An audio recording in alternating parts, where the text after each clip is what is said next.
Now, come on now. I know you can do a lot better than that because we're going to have a fun night tonight. And now Mary Ann Dahl is here, so the party can begin. Good evening. Woo! Good evening. We're going to have a fun night, and I'm so glad that you're here to be a part of it. June is a busy time, right? Graduations and weddings and all kinds of things going on, vacations, and I appreciate that you're here. Will you please stand, and we will begin our meeting as we always do with the Pledge of Allegiance to the flag of the United States of America. I pledge allegiance to the flag of the United States of America and to the republic for which it stands, one nation, under God, indivisible, with liberty and justice for all. And you may be seated. And I will note that my able-bodied assistants, the Miss Gals, Joan and Patrick, are going around, and they have door prize tickets. And we have not one, but 2 door prizes tonight because we're remembering the studio filled with prizes from which Joe broadcast all those years. So make sure that you get a door prize ticket tonight. If I haven't met you yet, I'm Denise Van Buren. I'm the president of the Beacon Historical Society. We have several of our trustees here tonight. Would they stand so we can recognize them and thank them for their service, including Miss Murphy, who doesn't like to be acknowledged. Thank you, thank you, thank you. I'd also like to take just a moment to welcome you to the Elks Club. I am a member of the Elks Club, but the Elks have us here. They don't charge us for use of this wonderful space. The mayors, come on in, guys. And we're so fortunate because it's cool and it's air conditioned and there's plenty of parking. And so I have to ask if it's a little too cool right now, or are you okay? Okay. Let us know if anybody feels too cool. But for the most part, we like to keep it that you can bring a sweater and put it on if you need to. That the Elks are very kind to us. You are welcome afterward if you'd like to go up and get a cocktail, if you'd like, as a guest here at the Elks Club. But when you have a moment to thank anyone from the club, please do let them know how much we appreciate the accommodations. Judy. That was my teacher's voice, and it worked. Wow. Okay, excellent. I love that. I love that. Okay. I do want to remind you that we have a fabulous exhibit going on at our headquarters, which is the former St. Joachim's Rectory, 61 Leonard Street, made in Beacon. It focuses on 25 different products made here in our wonderful small city over centuries of manufacturing. So don't miss it. We're open Thursdays, 10 to noon, Saturdays, 1 to 3. If you have company coming in from out of town, it's the perfect thing to take them to. And I want to recognize in particular Diane Murphy and Diane Lapis, who worked very hard on the exhibit in addition to all of our other volunteers who help us out. 2 very generous people kind of snuck into the room a little while ago, and they don't like to ever be put in the spotlight, but I'm going to make them come up here. Denny and Karen Meyer, would you come to the front of the room after you get your door prize ticket, of course? Come up here, you two. I'm very bossy, Joe. Everybody knows that. So Denny and Karen have been incredibly generous to us in many respects, but they also have purchased and renovated. They're working on a beautiful home on Tyranda Avenue, but they also have had a fabulous historic home on Ackerman. And they have been so generous with so many things they've done, but they most recently just bought their 2nd historic plaque to show off their pride of place on the Ackerman House. And so it came while I was away on my trip, and I couldn't resist in front of everyone here. Where's my husband with the camera when I need him? There he is. Okay. I'll move over a little bit so we can all get in here. Take the glasses off because I'm so vain. Okay.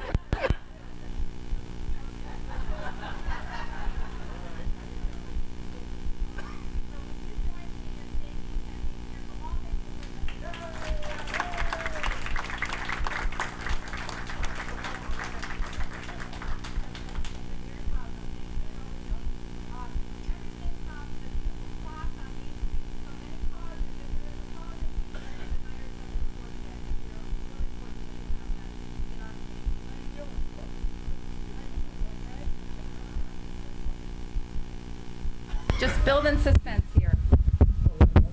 Oh. Okay. Check.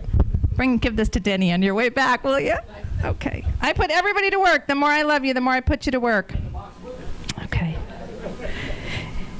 I wanted to give you a little commercial message about our upcoming summer meetings, again, because I know people travel. I know there's always a lot going on in the summertime, but you won't want to miss our July program right here at the Elks. Diane Murphy and I are working on a show and tell night, our collection and yours. So we're going to bring maybe 12, a dozen, or 15 items from our collection that are interesting, out of the ordinary collection items related to Beacon. And we're going to tell you a little bit about them, but what we really want is for you to go home and find in your own homes neat Beacon things that you can come and tell us a little story. Maybe it's something from a place that your parent worked, maybe it's something from your home or from a group with which you've been involved, or a postcard that you discovered that is meaningful for you. So I want you to go home and start thinking about the item that you are going to bring for our July meetings. Everyone on board with that? You get the concept? That very lackluster. Everyone get the concept. That's the spirit. All right, very good. And then in August, we're going to take our second annual ferry ride across the Hudson, right? For those of you who went last year, it's a lot of fun. Joe, maybe you and Charlotte will come.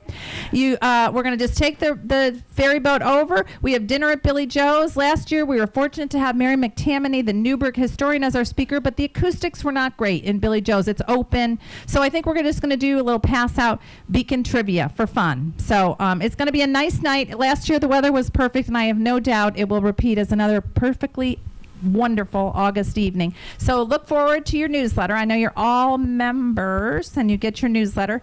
If you're not yet a member, you just simply go on our website, and for $25 a year, you get our newsletter, you get invitations to special events, but most of all, you get the satisfaction of knowing that you're helping us to collect and to celebrate and commemorate Beacon's great history, right? Okay. Everybody has a door prize ticket, right? The Mescals are very, very thorough in everything they do. So I doubt that every single person here has a door prize ticket. And the beauty of it is where they're sitting, they're going to trip anyone coming down the stairs and give them a door prize ticket too. All right. So let us move on to our program tonight, because I know you're really all here to hear from our celebrity guest. We're going to be talking about early days of WBNR. And I kind of tricked you a little bit because you see the image on your screen, and that is not the towers for WBNR. You all know where they are. Where are they? South Avenue, especially you see them when you're over in Newburgh, right? You can see them all lit up down there. This was actually the radio towers of WOKO, which billed itself as the voice of the clouds, and it went on the air on April the 10th, 1928 atop Mount Beacon. And it actually had its studios in the casino, the second casino that were there in the nice weather. It had a range of some 200 miles. It was the strongest signal in the entire East Coast. Imagine the 1920s. But by 1930, it decides to relocate and actually goes up to Albany, New York. So WOKO broadcast there until 2013. So it had a long life, but it started here on Mount Beacon. And then it would be decades before Beacon had another radio station. And before I ask Joe to come up and share his early memories of Beacon, as a person who started her career in radio, I just wanted to give you a better appreciation a long time ago, long time ago, and then the famous Cablevision. But if you don't appreciate it, the radio industry was deregulated. It used to be that no person could own more than one station in a market. And that was because the airwaves were free. And if you had a person who bought up all the signals from all the radio stations, they'd be able to control all the discourse. There was no internet. We got our news via the radio or from the newspaper. And so when that was deregulated and the government said that a person can indeed own many stations in many markets, this mass conglomeration began. And so you had stations that through technology now were able to have one radio disc jockey in the morning, and he could now be on, or she could now be on 100 stations simultaneously. You didn't have to have all this individual ownership anymore, the way local radio really provided this great service to the community. How would we know that school was closed, right? If it were not for WBNR. How would we know about any local headlines if it were not for WBNR, which provided news for this community for decades? There were many local folks that predated Joe, 1959, but I guess he's what I'm going to consider the last man standing. How's that? So we're really thrilled. He's currently on the air with Wall Radio, and he's moved. He actually lives over in Pennsylvania, and through, again, technology, he's able to do some of his work now actually from Pennsylvania, but you think he's here locally on the air. So I know you are all going to really enjoy tonight, and it's going to bring back a lot of memories. And I know Joe wants to hear from you, maybe some of your memories of WBNR. Would you join me in welcoming the morning mayor, Joe Daly? Okay. You're so welcome. Thank you, Denise. It's wonderful to be here tonight. And I'll always be in the Hudson Valley. I'll always be here in Beacon. Even though we have relocated physically to Pennsylvania, my heart is here. And we are here more often than not because it seems that every doctor, every dentist, every appointment is here in the Hudson Valley. So you will see me either at the doctor's office or at Adams. In Middletown these days, right. Well, closer to home. But we like Newburgh, too. That's very nice. Thank you for being here, and it's great to see some familiar faces, some old friends, some new friends, and let's talk a little bit about the station known as the Sound of the Valley. The Sound of the Valley was the sound of people enjoying life. The sound of the people, the Sound of the Valley was the sound of music and laughter. That's what our jingles sang. That's what we sang every morning on WBNR. It was a very special place for a very special time in radio. Now, Denise was talking about this a little while ago. If you go back to the 40s, the 30s, radio was a network operation. All these shows were big network radio shows. Burns and Allen, Jack Benny, The Lone Ranger, they were on all the stations all over the country. When television came to be, which was the first time radio was dead forever, it's been dead many times, they said. It never does. But TV came in, and radio had to change. Radio always evolves.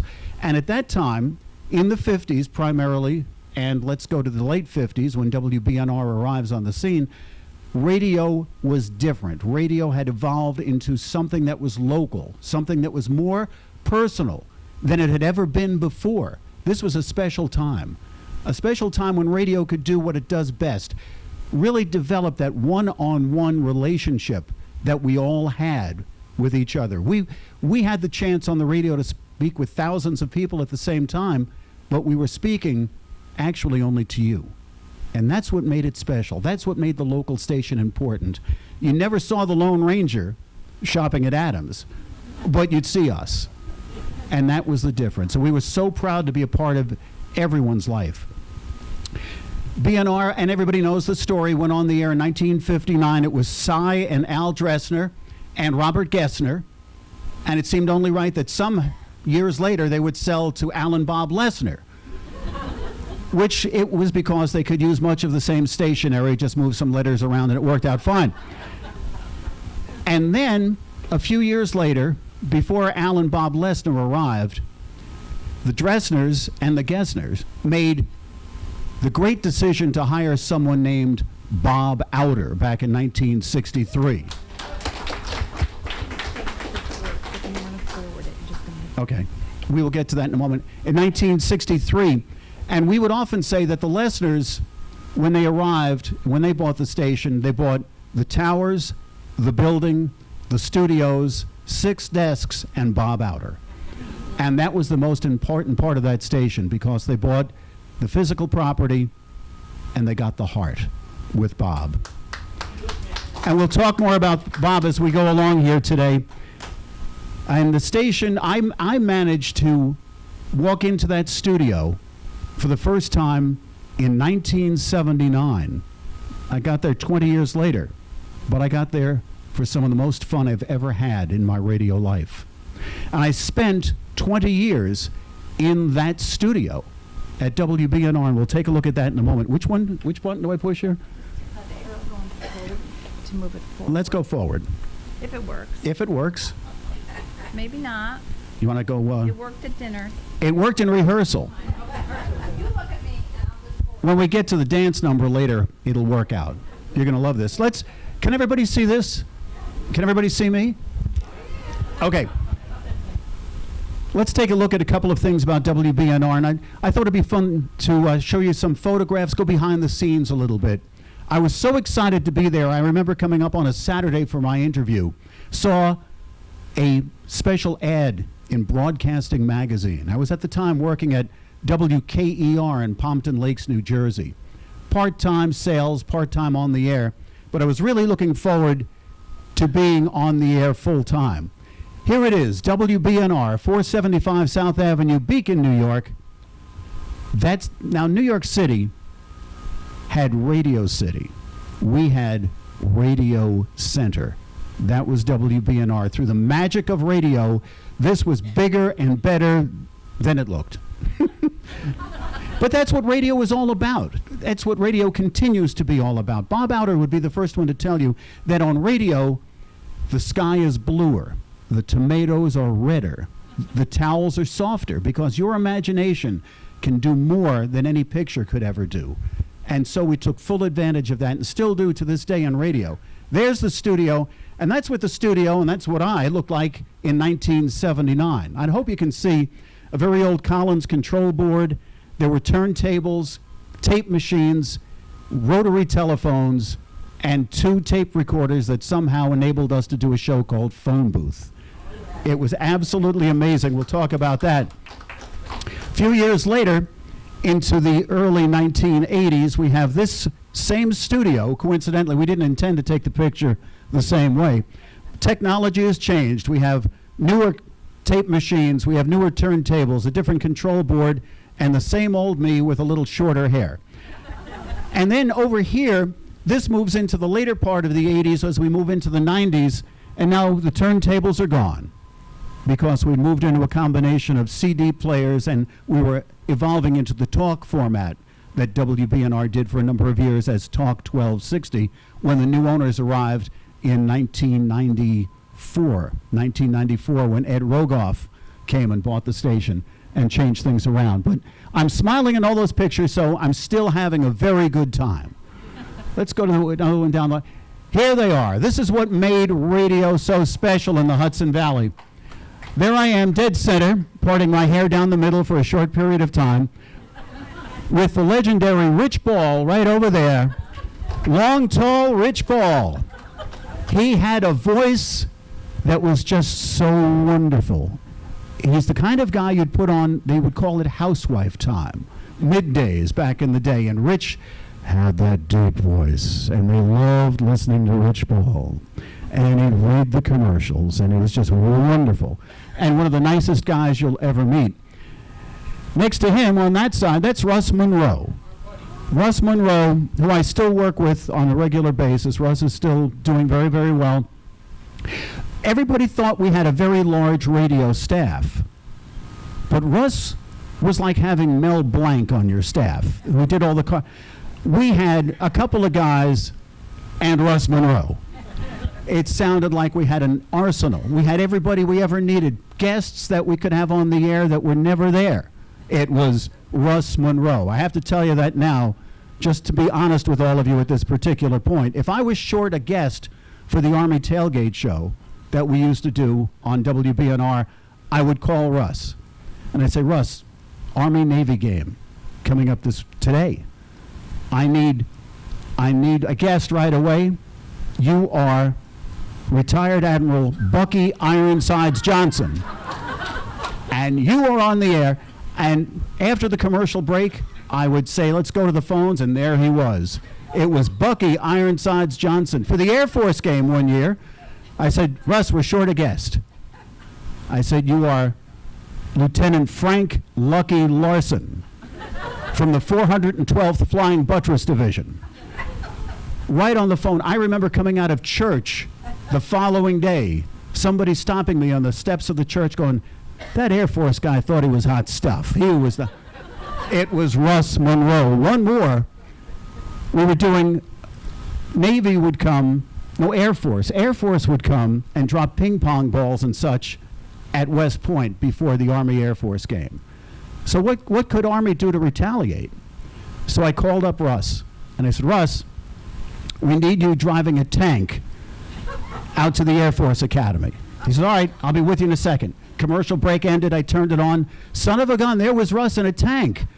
And it sounded, I said, what are you going to do when you get there? Out to the Air Force Academy. He said, well, we're going to open up the hatch and I'm going to moon them. But for all the world, it sounded like he was in a tank. When the show's over, I called Russ again. How did you do that? He said, I put the garbage can over my head. The miracle of radio. Now, here we go. Here's another grouping with Russ Monroe, Rich Ball, Steve Delgado.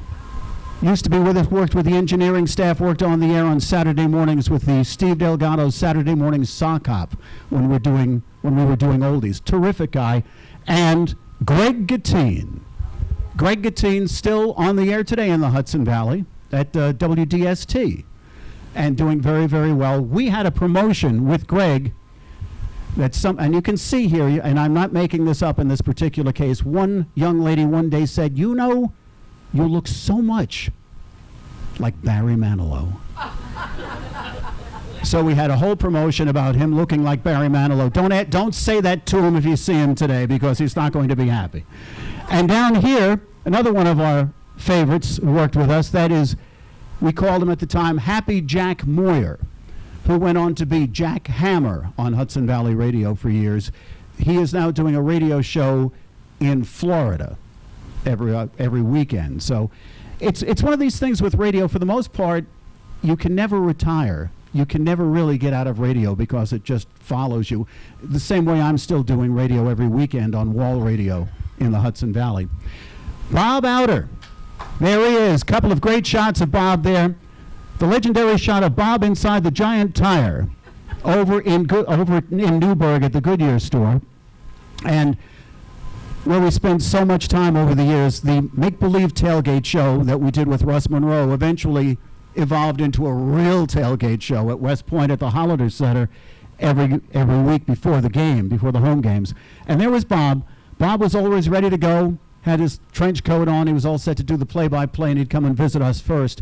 We had the cheerleaders on the show. We had the Army Band on the show every week. I know it's radio, but I swear to you, everybody saw all of it because that's the way we treated it. So there you go, the tailgate show. A couple of other people. Jim Simonetti right over here. Jim hired me. He hired me. It was my interview on that first Saturday back in 1979. And he said I had experience, and he said to me, starting immediately, you'll do 2 shows a day. You will do 11 to 2 on WSPK, today's K104. Back then it was playing album rock. Thank you so much.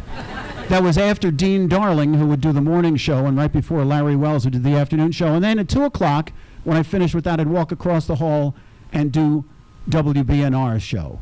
And if you know me at all, you know that I paid my dues doing the WSPK, playing things like groups called Horse Lips. I remember that one. And then gleefully walking across the hall to do WBNR in the afternoon. I did that for a very brief period of time before I moved to mornings when Jim Simonetti switched over to WSPK. But wonderful time, and early of our time at Radio Center. Down here, that's the wonderful Dawn Spicer. Everybody remembers Dawn. Dawn was one of the hardest working news people in the business because she worked 2 radio stations simultaneously, just about. She would do the news on K104 with Mark Bolger from the little news booth, and then turn her chair slightly at the top of the hour and then do my news. So she had to do whatever she was doing with Mark, including whatever conversation that took place, somehow compose herself and turn around and do my news right after that. Terrific. She was just one of the best people you could ever work with, and a hard worker. Wonderful to be with. Over here, this is Bob Outer's Model A. Bob Outer had a Model A Ford, and we would bring that out on occasion for remotes, and that was one of the remote broadcasts with that. And that's Buffalo Bob Corsino of the Doo-Wop Cafe on Sunday afternoons. Buffalo Bob can be heard every afternoon on WGNY now, for those of you in the area. Bob Corsino, great guy in the sales department, and he said he wanted to do a weekend show. And I said, fine. And as so often happens with people in radio, I said, well, what do you want to call yourself? Because they don't often use their real names. And he said to me, I don't care what you call me. Just don't call me Buffalo Bob. Next morning, I said, Buffalo Bob Corsino. Well, serves him well, because he's still known as that to this day. And nicknames always worked out well on radio. Long, Tall, Rich Ball. We did that. Buffalo Bob Corsino. It's just Tall Paul Sia with us for years. It's always something that people can latch on to and remember. Let's talk about some contests on the air. We all love the contests. This is a contest. This is a K104 picture, WSPK at the time, during our Golden Stereo time, with Dean Darling, Jim Simonetti, that's me pre-mustache in the back. By the way, I grew the mustache back in 1979 because I kept getting proofed at bars. And it works. I don't get proofed ever again. It's like a charm. And Kate Brannon, Kathy Brannon at the time. And that was a contest where both stations, WSPK and WBNR, gave you the chance to win a 6-foot-tall stuffed Easter bunny. Now, you, sir, are having the same reaction my wife Charlotte always has. So this became known around our house as the contest that even if you win, you lose. Because there's the prize. Well, I said that once on the air, years and years after we had the contest, and somebody sent me this wonderful picture of her sitting in her house with the 6-foot Easter bunny next to her. So she did not lose. But even if you win, you lose. This is the WBNR Oldies Channel bumper sticker down here with Rich Ball. This is the original, goes way back when. This is a collector's item. And Denny, you were a crossing guard for so many years. Did you have one of these on your car? No, I didn't have one. I think it was Abe Smith. Was Abe on Sargent Avenue? I think he was. Abe had an old Chrysler, I believe, and he would have a WBNR bumper sticker on it and a K104 WSPK bumper sticker on the back of his car. Well, how did we play the bumper sticker contest? We would call out your license plate number on the air, and we would get those license plate numbers through the sales department. They'd be out on the road because we were in the building, but as they went about their business, they would say, I saw a brown Chrysler and this was the license plate number, and we'd call your license plate number on the air, and you'd win a prize. Abe won every year because he was sitting there right at the end of, I think it was Sargent Avenue, in the car. And Abe, when he wasn't working, crossing the children, he would take a nap in the car. And he put the little stop sign, little paddle, on the hood of the car, and we always thought it was like when you came by, just cross yourself and put the thing back when you were done. But that's not how it worked. So Abe, wonderful guy, Abe Smith. And there's the original bumper sticker on display there in front of an original radio from my office. All right. Oh, I didn't do the Lloyd's. There it is, Lloyd's, the friendly store that saves you more. Ed and Harold Lloyd, we love them. How many people shopped at Lloyd's? Before there was a Walmart, there was a Lloyd's. And they had everything. Anything you could dream of, they had at Lloyd's. And they were one of our big sponsors over the years. And there was their Fresh Daily campaign. And it fit, listen to Joe Daly on WBNR, the Lloyd's coffee mugs. People still call and say, I still have one of those. And as I said at the time, they were dishwasher safe, and if properly cared for, will last you a lifetime. And some of them did. Beth Texter, a wonderful person, did promotions at Lloyd's for many, many years, and we were broadcasting from there constantly. And she showed me at one particular point how to use the PA.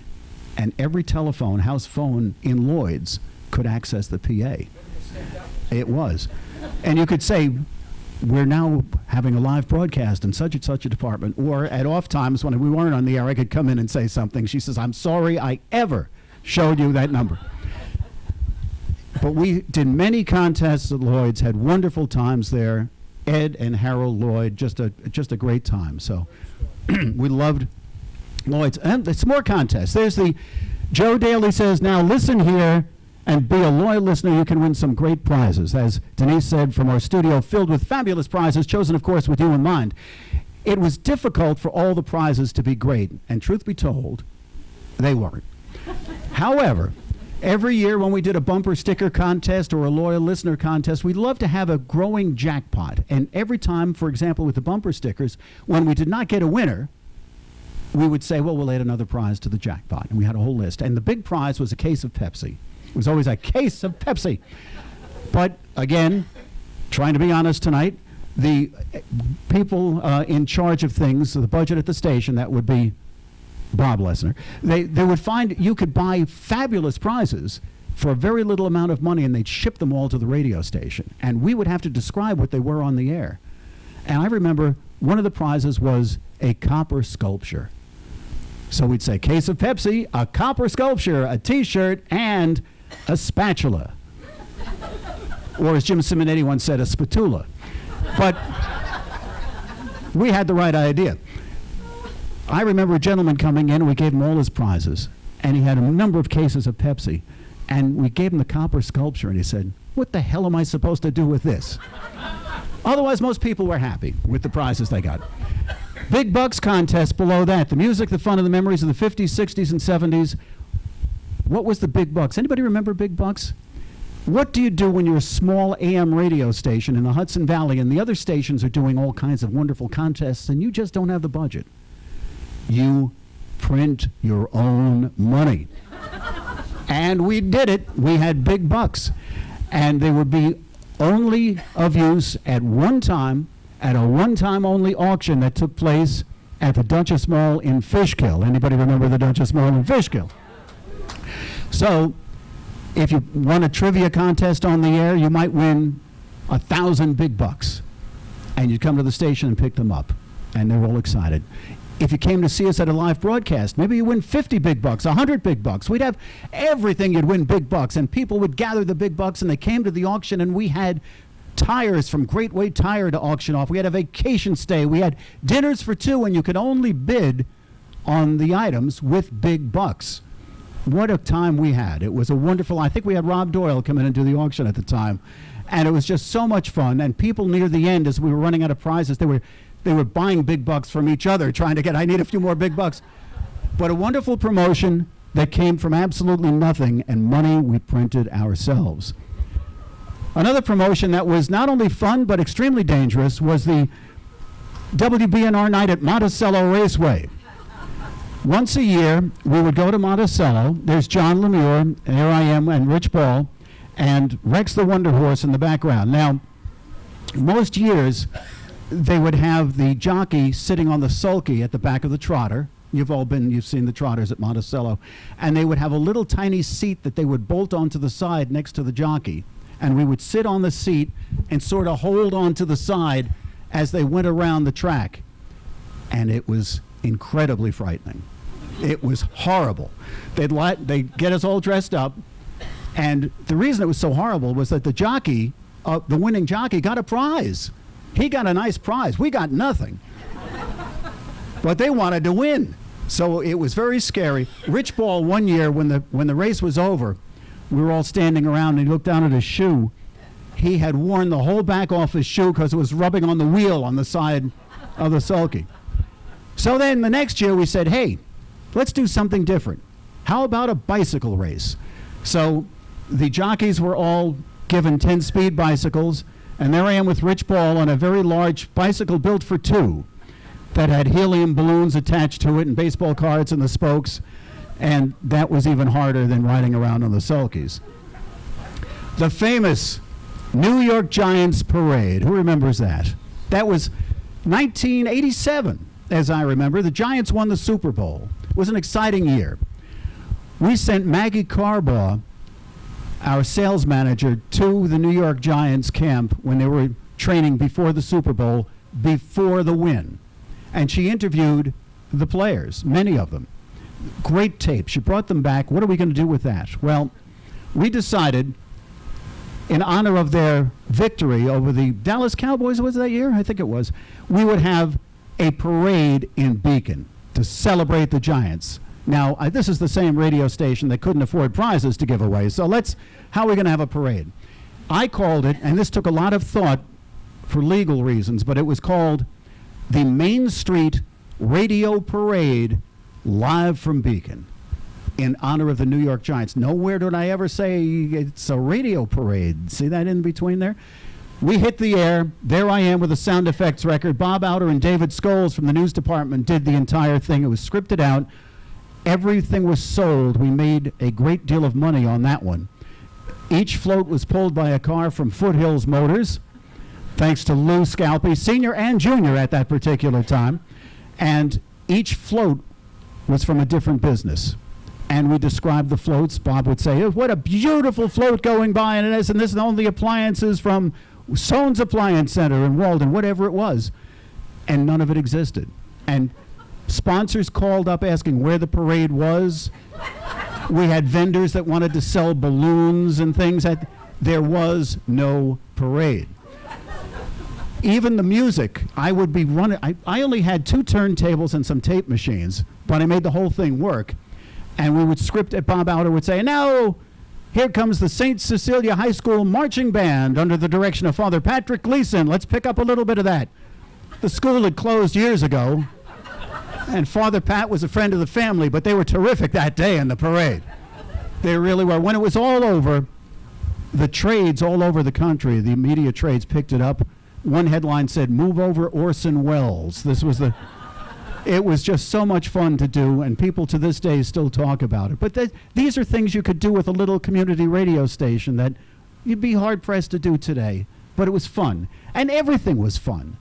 Yes, we have a question from, ladies and gentlemen, the legendary armchair quarterback right there from the morning show, Mr. Bruce Rose.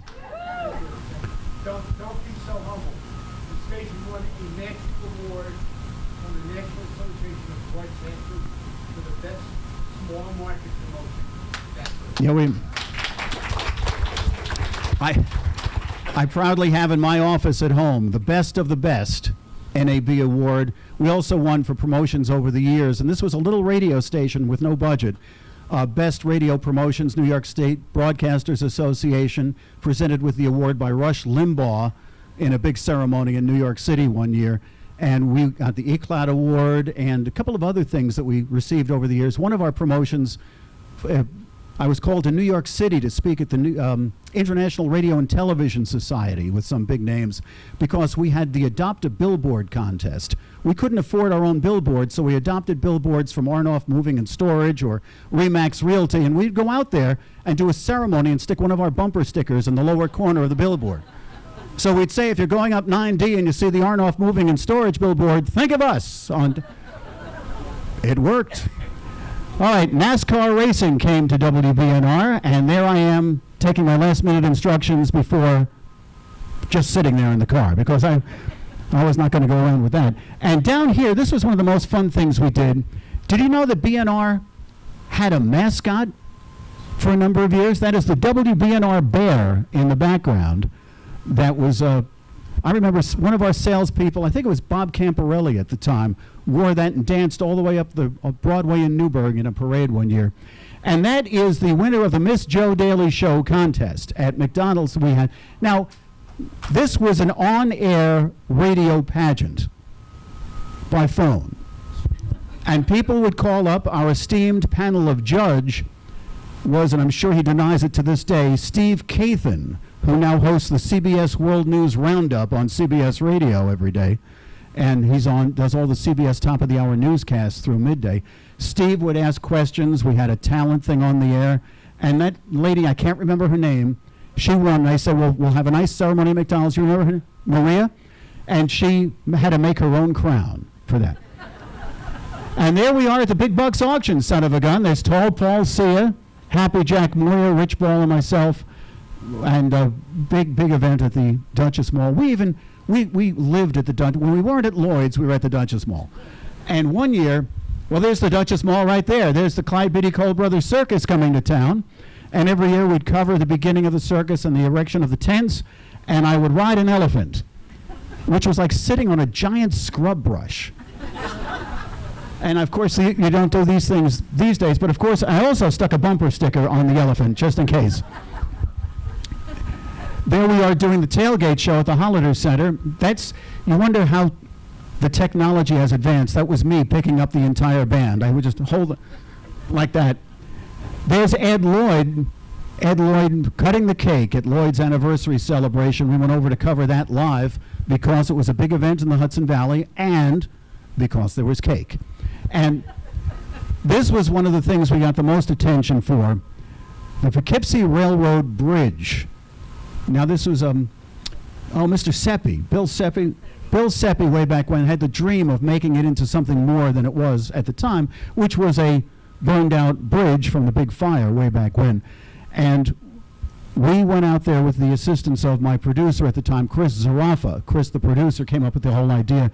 We did the entire show from a small plywood platform 275 feet above the Hudson, when you could walk along and see the Hudson below you. They took me out there at 5 o'clock in the morning. It was still dark, held my hand, of course we couldn't see, and sat me down. I didn't stand up for the first half hour. I was afraid to get up. And now, one more theater of the mind part of this. We were playing, and Bruce Rose was helping me with the armchair quarterback, an on-air game called Catch It and You Keep It, where we were dropping prizes off the Poughkeepsie Railroad Bridge to folks in boats below. And for all the world, it sounded like we were. We go, ladies and gentlemen, our next prize, here we go. We have a set of 4 all-season tires, thanks to Great Weight Tire on Route 9W and Broadway in Newburgh. And here we go. And you'd hear, and a big splash. And they called me from the station. They said, people are calling up to complain you can't throw stuff in the Hudson. I said, we're not. How about a man a side-by-side refrigerator? Here we go. And it sounded real. Theater of the mind. Lawrence Farms, they asked us to come over and do something to do with cooking, and of course, if there was food involved, we were there. And there we are wearing our chef's hats, doing that. One of the other fun things that we did on WBNR in the lower corner there was back in I believe it was 1994, our studio had to be done over. It needed work.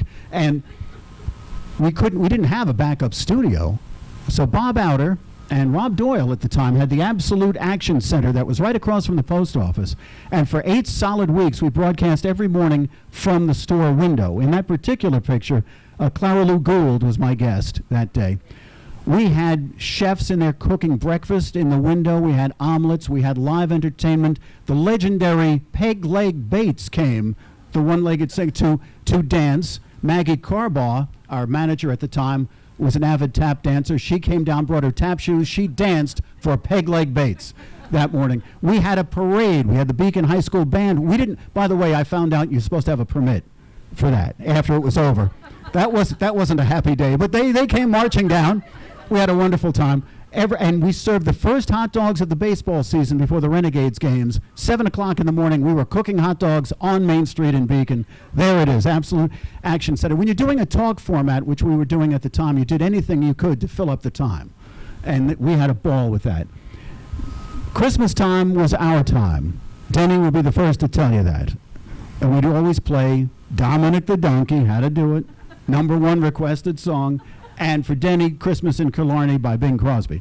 But that's Maggie Carbaugh as one of Santa's helpers, Santa himself and me, and one of our dedicated salespeople, Russ Brancato, in the Rudolph the Red-Nosed Reindeer costume.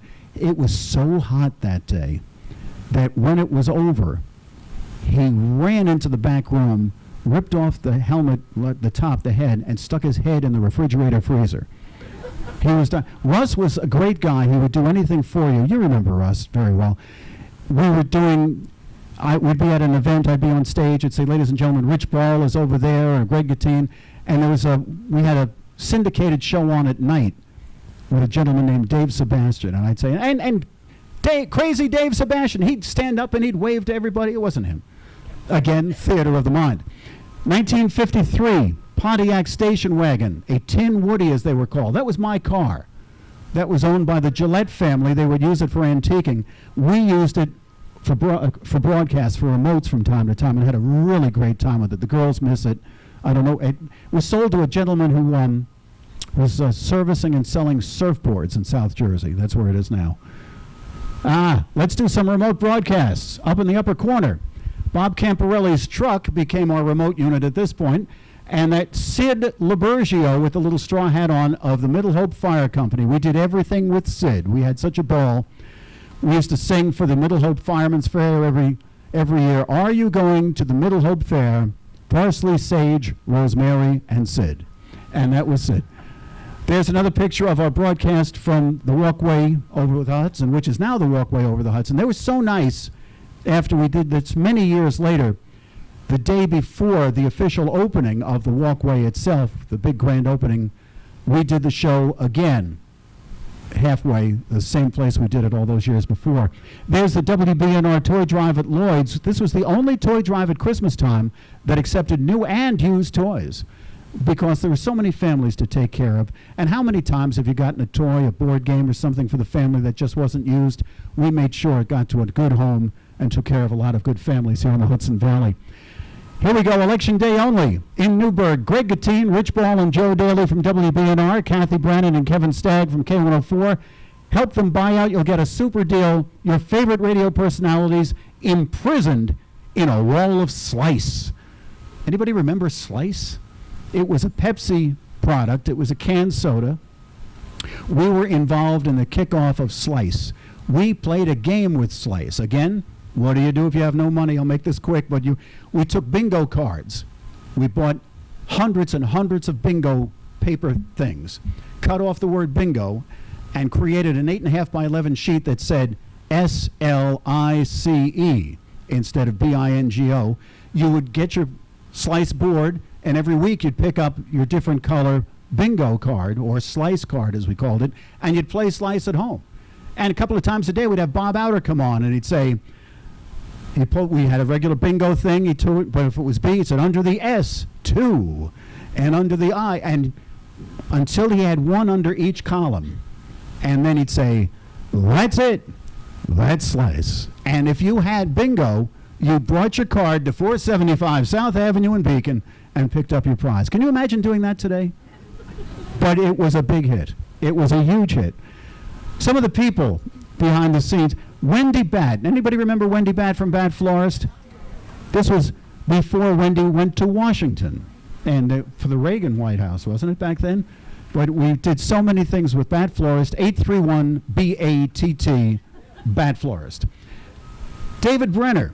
When we went to the talk format in 1994, 95, David Brenner was just starting a radio show out of New York City, and he had to do it. David is, you might probably know, was a comedian, a stand-up comic, did many, many times. He was substitute for Johnny Carson on The Tonight Show. But he was going through a very messy divorce at the time, and it was a matter of a custody situation with his son. He had to stay in one place for a period of time. He decided to do a radio show. We became very good friends. He would call into our show, we would call into his show, and then he said, I'm coming up to the Hudson Valley. We went to Bananas Comedy Club, had a wonderful night of comedy with David Brenner. Just a terrific guy. And there he is, America's oldest teenager, Dick Clark, with Al Lesner. You know, the Lesner brothers were terrific. Al was the showbiz heart of the station. Al loved the Broadway musicals, loved show business. Bob was the numbers guy, was the money guy. You'd walk into Bob's office, you couldn't see Bob because his desk was piled up this high with stuff. But you could say to Bob, I need the Central Hudson bill from October of 1963. He'd go, oh, here it is. He had it all. And Al, quick story about Al, that particular day we were at a convention, I forget where, and Dick Clark was marketing a syndicated show he was doing. And I was going into the room with Al. We were a little early. And Al said, I bet you. He says, you're not going to believe this. Back in 1953, I think was the year, Al said, I recorded a public service announcement that Dick Clark did way back when in 1950-something. He says, but that was years ago. He'd never remember me. Dick Clark walks into the room and says, Al Lesner. You never forgot Al. Never forgot Al. So there he is, Al Lesner. That was a big day for us. There's Bob Outer, and there I am. The sound of the Valley was back. After 4 years of being Talk 1260 with the new ownership, Ed Rogoff and Enterprise Media, so named because Ed was actually a big Star Trek fan, it's true. He sold the station to Pamela Broadcasting, Albany Broadcasting, and there we were going back to a bit of our old style local radio with music at that particular time, and sports and weather and Army football. and there was our van, which is, by the way, not air conditioned because we got a better deal on it. And I think that might be almost one of the only. Yeah, there we go. There we go. Good. Do I have enough time? Oh, we have time for a couple of questions. Now, here's the deal on the questions. I may not have all the answers, but as you all know from listening, I certainly am questionable. So if you have any questions at all, you want to talk about phone booth, you want to talk about Army football, anything behind the scenes, whatever became of. One of the people that was very responsible for stuff behind the scenes over the years, Mike Angeloni, is sitting right there. Mark Bolger over on our FM. He was like the guy that would do anything. We had him. Was it a trumpet you were playing love songs on Valentine's Day outside people's houses? There he was. Or piggyback rides, theoretically, at the Poughkeepsie Railroad Station. That was Mike Angeloni. Terrific. And we have some great stories about that. The armchair quarterback, Bruce Rose. One day, Bruce was always in the sales department, came into the studio, and he was still getting to learn the fact that when the microphone comes on, you've got to be quiet. And I turned the microphone on, and he was still talking about something in sports. And I said, that's the armchair quarterback is with us this morning. And became a very big part of the show for many, many years. Everybody loved the armchair quarterback. Close friends call him Arm. Any memories of BNR? Questions about BNR? Anything? Yes. Rich Ball is still around. He's living in Warwick. He went back to work at WTBQ for a number of years, and he still does a little part-time work there. But he's back home and happily living quietly in Warwick for the most part. Yes. Wait, they are right there. Doug Lyons has most of them. We never saved much of it because it was happening in the moment. We never thought, who'd want this? I mean, I have a few interviews. Steve Allen was a regular on the show when we went talk. We had a gentleman that called up once, Professor Canine Orkian, who swore that he could understand what your dog was saying. But I saved a few of those over the years. But most of the stuff we didn't say. But Doug did. He has my first show. And I was working at IBM at the time, and my manager at the time was Hank Wayne. And I said, Hank, listen, I know I came to IBM, I've only been here a couple of months. I said, I have a new person coming to me, and I want to go to the law. So I said, welcome. I said, sure, take your time off. And during that time, I was very happy. I've known Joe ever since he's been here. And I've tapes of when his daughter Aubrey was born at the hospital, and Mary. And Denise O'Brien at the time, and Darren and so forth. And I worked for Joe when they were in the course from 1993, I think for 4 or 5 months. right around then. I loved it because I didn't have a job at the time. I was in the street from my family and I off. And I was pumping gas up the West Shore Marina, and cleaning the bar up in Gibson. And I talked to Joe and he said, come down, Joe. Come down. You can do this. You can do this. Well, I said, I'll try. and you did a great job. Yes. He did a great job. He said I did it. He did a great job. Then you must have. Now, Patrick Mescal is here, and I wanted to invite Patrick to come up because Come on up, he Patrick. was, in fact, quite good friends with Bob Outer. Oh, and he terrific. wanted to share a little something about Louise in particular. Please Bob's do. Widow. Good evening, ladies and gentlemen. I'd just like to say we didn't get the opportunity to say a real good farewell to Bob when he passed away 4 years ago. How many people in this room either shook his hand or said hello to Bob? Raise your hands. Come on. There you go. Just want to let you know that his wife, Louise, would love to have been with us here tonight, but she's down in Virginia as we speak. And I'd like to just recall one thing, and I think Mike Angeloni might even remember this, and that is back in the 1970s, Beacon Volunteer Ambulance Corps was trying to raise some money to obtain what we call the big box ambulance, one of the big ones. And I think if my memory is correct, it was about $28,000 or $29,000. Today to be at $180,000. But anyway, Bob graciously came along to us and said, you know what? Let me go speak to the boys and see if I can get the radio station some Saturday. And right before the Christmas holidays, he gave us the radio station. And I had the pleasure of being one of the announcers that day. And it was Del Plummer, It was Johnny Van Tassel, Pete Darcy, myself, and Bob Outer. And we had the radio show from the morning to the evening, correct. And I'm going to tell you something. We had women calling up who said, "You delivered my baby 21 years ago." And then we would have people calling up from Florida, from Georgia, from all over the United States making donations. And we'd have little children coming down to the station. And we had, I think, Santa Claus down there at the time. We had the LeSueur group coming down making donations. Every organization, including the Elks Club, was making donations to help raise money for us. And that day, we collected over $32,000. That was WBNR, one of its finest moments. Thank you. Thank you. That's great memory. One more? Comment? Yes, quick. They also started raising money when we wanted to build a new ambulance.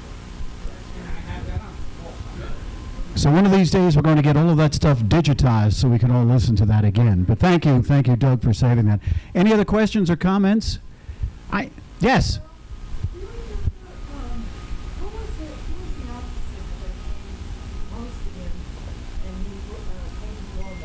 Oh, that was the singing policeman. Oh, that's it. Yes, that was quite a day. Quite a day. Oh, I would love to see that. Yeah, that was a fun time we had not that many years ago. Yes. I remember when you and Rich Bull used to come and do the carnival over at St. Joaquin's. Oh, yeah, we loved it. We loved it. See, we loved doing that, we were able to help, and we were able to all have fun at the same time. What a great situation for a local radio station to be able to do that. We would always say to ourselves, if we weren't having so much fun, we'd get real jobs. We never did. And to this day, I don't have a real job. Yes. One more thing. Yes. One of the contests you had was called A House Full of Furniture. Yes. I won the table. And I needed it. We just moved into our house and I needed a dining room table. So the contests were all fun. The house full of furniture. Anybody remember the candlelight dinner at McDonald's contest? We had limousines. We dressed up in white ties and red ties and tails, actually. But just to be able to tell your grandchildren you had table service, tablecloths, and candlelight at McDonald's. We had a wonderful time. And everybody shared in the good humor with us, and you all did. And we really appreciate that more than you know. And I was able to then take a lot of the same feeling when I was invited to move up to Poughkeepsie, because BNR was changing, and it was time to move on. And I was able to be at Q92 Radio for another 20 years. And very briefly doing the KIP morning show for 1 year, but it was all just a wonderful experience. And I have to get, as we get close to wrapping things up, and I want to keep you beyond bar time upstairs, but seriously, folks, but I'm very fortunate to be able to work with some of the same people today. Let me do a little commercial on the way out. And I had a chance to work with some other wonderful people along the way. And I'd be remiss if I didn't mention my dear friend for so many years, Cameron Hendricks, my newsman on Q92. The award-winning Cameron Hendricks. Just a really good friend. And that's the part, one thing I miss about the radio stations, is that the truth was you would win in the hallways before you went on the air. And it was the people you had a chance to work with. Radio, no matter how you listen to it now, digitally, online, over the air, it's people that make this special. Not some automated station somewhere. It's people. It's our connection that we've developed over the years, something that never goes away. And working with a Bruce Rose or a Mike Angeloni or anyone else along the line made it so special. Today, since you never do retire from radio, I'm very fortunate to be working for one of the oldest radio stations in the Hudson Valley. In fact, the oldest in Orange, continuously operating station in Orange County, WALL Radio, the old 1340 AM, but now through the miracle of electronics, available everywhere on the Wall Radio app, on TuneIn, on the iHeartRadio app, in Beacon at 106.5. 106 point, thank you. You're all right, Paulette. and 106.3 in Poughkeepsie.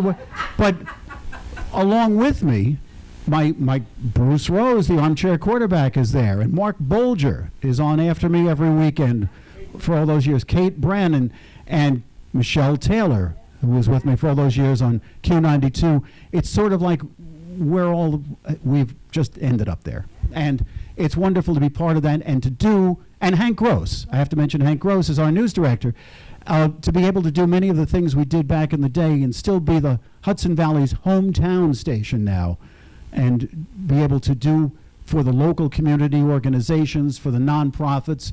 Still happy to announce a birthday or an anniversary or congratulate somebody on their anniversary.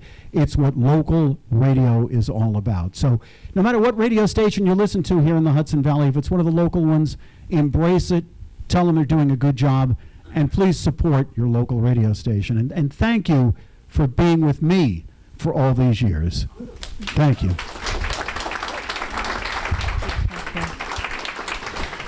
So now you can imagine how happy I was when Joe immediately accepted my invitation to come and join us this year. And I invited him months ago, whether he is physically or on the air here in Beacon at 475 South Avenue, he will always be an honorary Beaconite, will he not? All right. And so I'm going to send him on his merry way with a copy of our book, our past president, 20-year president, 38-year Historical Society newsletter author who we lost in 2020 to cancer, tragically. This is a compilation of his newsletters. And so I expect you to read one installment every morning on the show. Okay. So here we go. Let's take a quick picture. Thank you. Thank you, Joe. Thank you for being Joe Daly, right? How else can you say it? And thanks for Bob Outer, too, right? Two remarkable people who gave so much to our community. And I will tell you, from my 26 years at Central Hudson, in good times and in bad, there was nobody like Joe and Cameron who would help you try to get important messages out to the community. They have always been here for the community. And I don't think you can find that on a simulcast station that's coming to you from Los Angeles every morning or something, whatever. So let us, as Joe just mentioned, keep local radio alive and keep listening to these folks and patronizing the advertisers who make these stations possible. Okay. Thank you so much for being here. We do have 2 door prizes tonight. Did everybody get a door prize ticket? All right. The Mescals, you give them a job, they get it done. Thank you, thank you, thank you. All right. Joe, you always have to have this job here. I've got to get my glasses so I can read. You're going to pull out 2 tickets for me. Okay, let's do one at a time. All right. Sorry. My best side there. Okay, go ahead. Well, you had your glasses. All right, here we go. The green ticket, 0791999. Right there. Congratulations. From our studio filled with fabulous prizes, chosen, of course, with you in mind, we have a bucket of something. Maple syrup. I do. You do? Okay, good. Got to get a picture here with the 2 of us. Okay. I got to get the glasses off. All right. There you go. Congratulations. Good. Okay. Enjoy that. My pleasure. It's wonderful. There you go. Just what you wanted. Little did you know. You woke up this morning. I'm feeling maple syrup. I'm going to explain. This next item is really quite unique. I got a email from the town of Cornwall historian that she had been given an estate sale of items, and lo and behold, within it was 3 framed antique postcards from Beacon, New York, of the Incline Railway. And she said it really had no place in her collection. We have copies of these postcards already. And I said to her, how would you feel if we used this for one of our door prizes or a fundraiser? And she said that would be perfect. And so with her permission, our next prize tonight is 3 beautiful postcards from our beautiful Mount Beacon. And our winner is 07. Green ticket. Thank you, Bruce. 0791799.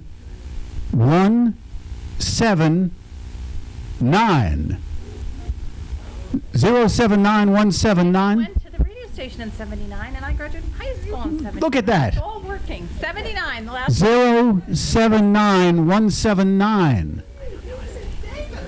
Right here, this gentleman. All right. Congratulations. You don't work for the Postal Service, do you? No, then you're allowed to get this prize. It's just have to be absolutely. Your name? Dave Parker. Dave Parker, right over here.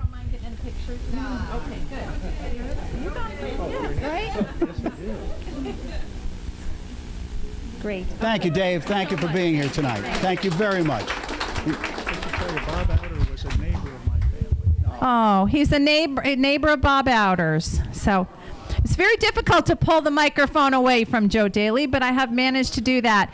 Does anybody have any other business that we need to cover tonight? Bruce would like to say something. Bruce Rose, I had the pleasure of working with Bruce at U.S. Cablevision. How many people remember U.S. Cablevision? Broadcasting to you from Fishkill Avenue. Yes. The best thing about working at WBNR, I was there for 10 years. No 2 days were alike, and you never knew what Bob Outer or Joe Daly had in store for you. Believe me, I wound up wearing a wig, singing oldies at a dance party because supposedly the talent couldn't show up and we needed somebody to fill in real quick. That is so good to know for our next party, Bruce. Thank you. Thank you. I walked in the station one day and Bob said to me, "What are you doing tonight?"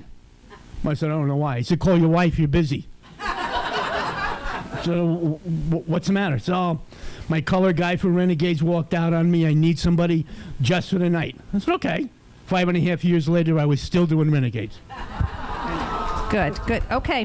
One more very quick note. We just heard from Russ Monroe, who is watching the streaming tonight. And Russ said, is that Electrolux vacuum on phone booth April 1st of 1988 still available? That is a great finish. Thank you all for being here. A big round of applause for Joe Daly. Thank you.